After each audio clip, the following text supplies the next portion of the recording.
মমতা বন্দ্যোপাধ্যায়ের কবিতা কোনটা রুদ্রদা, যদি প্লিজ আমাদেরকে একটু শোনান। নমস্কার।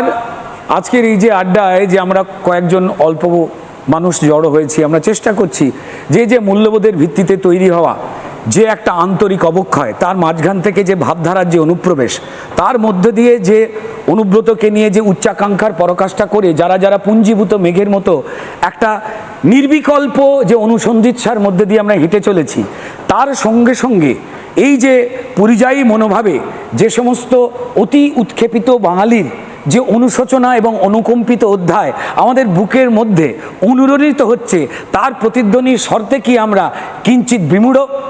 যদি তা আমরা না হই, আমাদের ভাবতে হবে যে আমাদের মনের মধ্যে যে গহন অন্ধকারে কোনো এক ভাষা নৌকো তিলিতিলি করে বয়ে যাচ্ছে এবং খিলিখিলি করে সুর তুলছে, তা কেবলমাত্র জাতীয় বিপর্যয় নয়, মানবিক অবক্ষয়ের ভেতরে হৃৎপিণ্ডের অনুকম্পায় যে কিডনির পাশ দিয়ে গলিপথ চলে গেছে, সেইখান দিয়ে টর্চ নিয়ে বসে থাকা কোনো একজন আলোকিত জনমানব আমাদের বলছে, ওঠো জাগো, না হলে তুমি মূর্খ।